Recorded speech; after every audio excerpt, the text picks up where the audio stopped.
RBSC education academy में आप सभी का स्वागत है। आज हम अध्याय के अंतर्गत मौर्य वंश का अध्ययन करेंगे। ये आपके क्लास 10th के भी काम में आएगा और रीट के जो एग्ज़ाम है उसमें भी काम में आने वाला टॉपिक है। तो देखिए, 16 महाजनपदों में से एक मगध का एक साम्राज्य के रूप में आविर्भाव हर्यक वंश के समय हुआ और कालांतर में मगध ने प्राय समस्त उत्तर भारत पर अपना आधिपत्य स्थापित कर लिया। मौर्य वंश की स्थापना ईसा पूर्व 326 ईस्वी के लगभग हुई। मगध के नंद वंश के राजा घनानंद का शासन था। फिर देखो, कौटिल्य के शिष्य चंद्रगुप्त ने एक नवीन राजवंश मौर्य वंश की स्थापना की। यानी कौटिल्य के जो शिष्य थे चंद्रगुप्त, उन्होंने एक नए राजवंश को बनाया और उसका नाम था मौर्य वंश। चंद्रगुप्त मौर्य 322 से 298 ईसा पूर्व। इसमें देखिए महत्वपूर्ण बातें। चंद्रगुप्त मौर्य ने अपने गुरु चाणक्य की सहायता से अंतिम नंद शासक घनानंद को पराजित कर 25 वर्ष की आयु में मगध के राज सिंहासन पर आरूढ़ हुआ। यानी 25 वर्ष की अवस्था में घनानंद को हराया और मगध के राज सिंहासन पर सत्ता स्थापित की, आरूढ़ हुआ। चंद्रगुप्त ने व्यापक विजय अभियान करके प्रथम अखिल भारतीय साम्राज्य की स्थापना की और 305 ईसा पूर्व में उसने तत्कालीन यूनानी शासक सिल्यूकस निकेटर को पराजित किया। फिर देखिए, सिल्यूकस ने अपनी पुत्री का विवाह चंद्रगुप्त से किया। वह मैक्स्थनीज को अपने राजदूत के रूप में उसके दरबार में भेजा। तमिल ग्रंथ अहनानुरु और मुर्नानुरु से विदित होता है कि चंद्रगुप्त मौर्य ने दक्षिण भारत पर भी आक्रमण किया था। यानी जब हम तमिल ग्रंथ अहनानुरु और मुर्नानुरु को पढ़ते हैं तो उनसे पता लगता है कि चंद्रगुप्त मौर्य ने दक्षिण भारत पर भी आक्रमण किया था। चंद्रगुप्त ने जैन मुनि भद्रबाहु से जैन धर्म की दीक्षा ली। यानी ये प्रश्न आ जाए कि चंद्रगुप्त ने कौन से जैन मुनि से जैन धर्म की शिक्षा ली थी, तो मुनि का नाम है भद्रबाहु। उसने 238 ईसा पूर्व में श्रवण बेलगोला मैसूर में उपवास करके अपना शरीर त्याग दिया।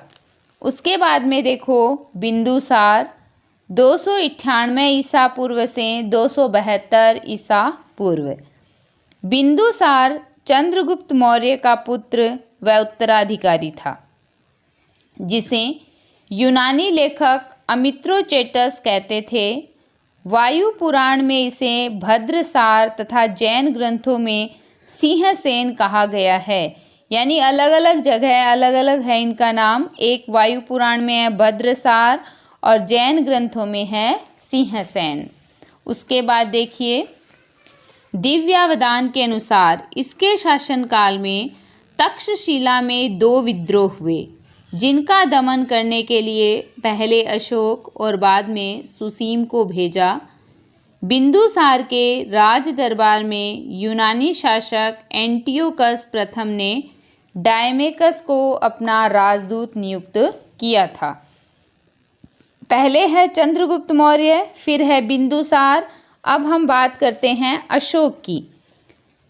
सम्राट अशोक 273 से 232 ईसा पूर्व दक्षिण भारत से प्राप्त मास्की तथा गुज्जरा अभिलेखों में उसका नाम अशोक मिलता है। अभिलेखों में अशोक देवनामपीय तथा देवानामपीयदसी उपाधियों से विभूषित है। फिर देखिए, अशोक का विवाह विदिशा की राजकुमारी से हुआ तथा उससे पुत्री संघमित्रा तथा पुत्र महेंद्र का जन्म हुआ। अशोक के अभिलेखों में उसकी रानी कारुवाकी का उल्लेख भी मिलता है। अशोक ने कश्मीर तथा खोतान के अनेक क्षेत्रों को अपने साम्राज्य में मिलाया। मौर्य साम्राज्य में तमिल प्रदेश के अतिरिक्त समूचा भारत और अफगानिस्तान का काफ़ी बड़ा भाग शामिल था। राज्याभिषेक के 8वें वर्ष में अशोक ने कलिंग पर आक्रमण किया। अशोक ने कलिंग जो जगह थी, राज्य था, उस पर आक्रमण किया। हाथी गुम्फा अभिलेख के आधार पर यह अनुमान लगाया जाता है कि उस समय कलिंग पर नंदराज का शासन था। कलिंग पर किसका शासन था? नंदराज का। उसके बाद व्यापक नरसंहार ने अशोक को विचलित कर दिया।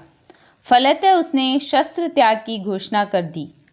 मगध राज्य के अंतर्गत कलिंग की राजधानी धौली या तोसाली बनाई गई।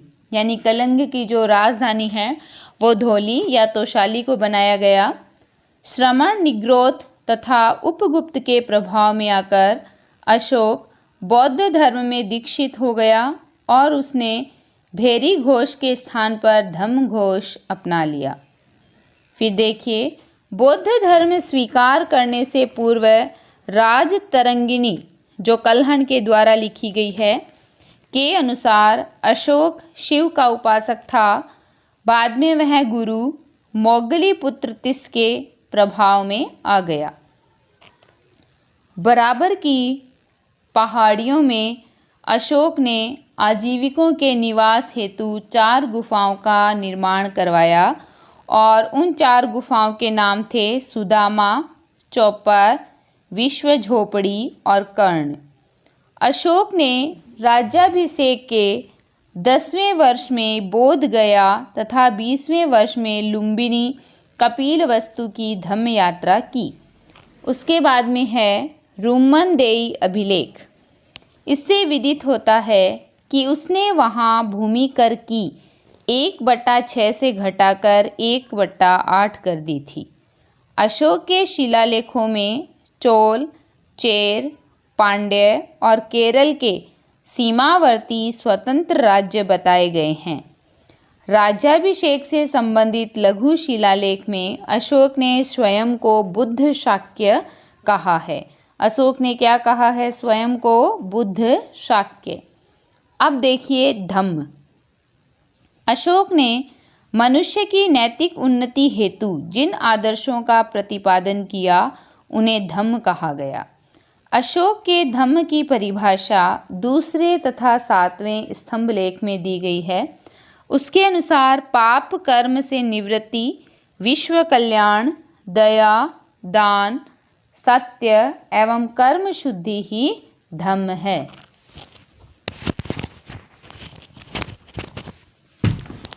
क्या रोक जीवन है क्यों?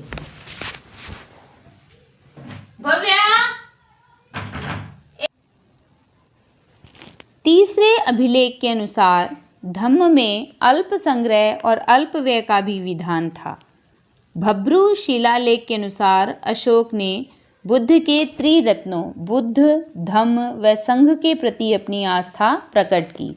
सांची, रायसेन मध्य प्रदेश व सारनाथ वाराणसी उत्तर प्रदेश। लघु स्तंभलेख में अशोक ने कौशाम्बी तथा पाटलिपुत्र के महामात्रों को आदेश दिया कि संघ में फूट डालने वाले भिक्षु भिक्षुणियों को बहिष्कृत कर दिया जाए। प्रथम शिलालेख में यह विज्ञप्ति जारी की गई कि किसी भी यज्ञ के लिए पशुओं का वध न किया जाए। धम्म यात्रा। अशोक से पूर्व विहार यात्राएं की जाती थी जिनमें राजा पशुओं का शिकार करते थे। अशोक ने इनके स्थान पर धम्म यात्रा का प्रावधान किया जिसमें बौद्ध स्थानों की यात्रा तथा ब्राह्मणों, शर्मणों व वृद्धों को स्वर्ण दान किया जाता था। अनुसंधान। इसमें अशोक के काल में राज्य के कर्मचारियों, प्रादेशिकों, राजूकों और युक्तकों को प्रति 5वें वर्ष धर्म प्रचार हेतु यात्रा पर भेजा जाता था जिसे लेखों में अनुसंधान कहा गया है। धम्म महामात्र राज्याभिषेक के 14वें वर्ष में अशोक ने धम्म महामात्रों की नियुक्ति की, जिनके मुख्य कार्य थे जनता में धम्म का प्रचार करना, उन्हें कल्याणकारी कार्य करने तथा दानशीलता के लिए प्रोत्साहित करना, कारावास से कैदियों को मुक्त करना या उनकी सजा कम करना, उनके परिवार की आर्थिक सहायता करना आदि। फिर देखिए अभिलेख। अशोक प्रथम शासक था जिसने अभिलेखों के माध्यम से अपनी प्रजा को संबोधित किया। इसकी प्रेरणा उसे ईरानी राजा दारा या डैरियस प्रथम से मिली थी। फिर है अशोक के अधिकांश अभिलेख ब्राह्मी लिपि में हैं, जबकि पश्चिमोत्तर भारत मनसेरा शाहबाज गढ़ी से प्राप्त उसके अभिलेख खरोष्ठी लिपि में है। टोपरा से दिल्ली लाए गए एक स्तंभ पर 7 लेख एक साथ उत्कीर्णित है। दूसरे व तीसरे अभिलेख में यवन नरेश ओटियोकस द्वितीय का उल्लेख है। अशोक के अभिलेखों को पढ़ने में पहली बार सफलता जेम्स प्रिंसेप को प्राप्त हुई। किसे प्राप्त हुई? जेम्स प्रिंसेप को। फिर है तामपर्णी कोष्टक में श्रीलंका के राजा तिस ने अशोक से प्रभावित होकर देवनामपीय की उपाधि धारण की थी। दूसरे राज्याभिषेक के अवसर उसने अशोक को आमंत्रित भी किया था। अशोक का पुत्र महेंद्र बोधि वृक्ष का एक भाग लेकर श्रीलंका पहुंचा। यहाँ से श्रीलंका में बौद्ध धर्म का पदार्पण माना जाता है। 40 वर्ष शासन करने के बाद 232 ईस्वी पूर्व में अशोक की मृत्यु हो गई। अशोक के बाद कुणाल राजा बना, जिसे दिव्यदान में धर्म विवर्धन कहा गया। उसे क्या कहा गया? धर्म विवर्धन। राज तरंगिणी के अनुसार उस समय जलौक कश्मीर का शासक था। यानी राज तरंगिणी जो किताब है, पुस्तक है, उसमें जब हम पढ़ते हैं तो उस समय जो कश्मीर का शासक था उसका नाम जलौक था। तारानाथ के अनुसार अशोक का पुत्र वीरसेन गांधार का स्वतंत्र शासक बन गया था। कुणाल के अंधा होने के कारण मगध का प्रशासन उसके पुत्र संप्रति के हाथ में आ गया था। कुणाल के पुत्र दशरथ ने भी मगध पर शासन किया। उसने नागार्जुनी गुफाएं आजीवकों को दान में दी थी। वृहद्रथ अंतिम मौर्य सम्राट था। उसके ब्राह्मण मंत्री पुष्यमित्र शुंग ने उसकी हत्या करके मगध में शुंग वंश की नींव डाली। फिर है मौर्य प्रशासन। मौर्य काल में भारत ने पहली बार केंद्रीकृत शासन व्यवस्था की स्थापना हुई। कौटिल्य ने राज्य के 7 अंग निर्दिष्ट किए हैं: राजा, अमात्य, जनपद, दुर्ग, कोश, सेना और मित्र। फिर देखिए राजा द्वारा मुख्यमंत्री व पुरोहित की नियुक्ति उनके चरित्र की भली भांति जांच के बाद की जाती थी। इस क्रिया को उपधा परीक्षण कहा जाता था। और मंत्रिमंडल के अतिरिक्त परिषा मंत्रीण भी होता था, जो एक तरह से मंत्री परिषद था। फिर है केंद्रीय प्रशासन। तो अर्थशास्त्र में 18 विभागों का उल्लेख है, जिन्हें तीर्थ कहा गया है। तीर्थ के अध्यक्ष को महामात्र कहा जाता था। सर्वाधिक महत्वपूर्ण तीर्थ थे मंत्री, पुरोहित, सेनापति और युवराज। समाहर्ता, इसका कार्य राजस्व एकत्र करना, आय व्यय का ब्यौरा रखना तथा वार्षिक बजट तैयार करना था। सन्निधाता, इसे कहते हैं कोषाध्यक्ष। साम्राज्य के विभिन्न भागों में कोष, गृह और अन्नागार बनवाना। अर्थशास्त्र में 26 विभागाध्यक्षों का उल्लेख है, जैसे कोषाध्यक्ष, सीताध्यक्ष कृषि, पण्याध्यक्ष व्यापार, सूत्राध्यक्ष कताई बुनाई, लूनाध्यक्ष बुचड़खाना, विविताध्यक्ष चारागाह है, लक्षणाध्यक्ष जो मुद्रा जारी करता है, मुद्राध्यक्ष पौतवाध्यक्ष, बंधना, गाराध्यक्ष, आटविक, वन विभाग का प्रमुख इत्यादि। युक्त व उपयुक्त महामात्य तथा अध्यक्षों के नियंत्रण में निम्न स्तर के कर्मचारी होते थे। प्रांतीय प्रशासन। अशोक के समय में मगध साम्राज्य के 5 प्रांतों का उल्लेख मिलता है। उत्तरापथ, तक्षशिला, अवंती राष्ट्र, उज्जैनी, कलिंग, तोसली, दक्षिणापथ, स्वर्णगिरी, मध्यदेश, पाटलिपुत्र। प्रांतों का शासन राजवंशीय कुमार या आर्यपुत्र नामक पदाधिकारियों द्वारा होता था। प्रांत विषयों में विभक्त थे जो विषयपतियों के अधीन होते थे। जिले का जो प्रशासनिक अधिकारी है वह स्थानिक होता था जो समाहर्ता को अधीन था। प्रशासन की सबसे छोटी इकाई का मुखिया गोप था जो 10 गांवों का शासन संभालता था। समाहर्ता के अधीन प्रदृष्टि नामक अधिकारी भी होता था जो स्थानिक, गोप व ग्रास अधिकारियों के कार्यों की जांच करता था, यानी उन अधिकारियों ने क्या कार्य किए हैं उनकी जांच करता था। फिर है नगर शासन। मैग्स्थनीज के अनुसार नगर का शासन प्रबंध 30 सदस्यों का एक मंडल करता था जो 6 समितियों में विभक्त था। प्रत्येक समिति में 5 सदस्य होते थे। उसके बाद देखिए, इसके बाद हम बात करेंगे सैन्य व्यवस्था की कि मौर्य वंश की जो सैन्य व्यवस्था थी वो किस प्रकार की थी। कि सेना के संगठन हेतु सैन्य विभाग था जो 6 समितियों में विभक्त था। प्रत्येक समिति में 5 सदस्य होते थे। ये समितियां सेना के 5 विभागों की देखरेख करती थी। ये 5 विभाग थे: पैदल, अश्व, हाथी, रथ तथा नौसेना।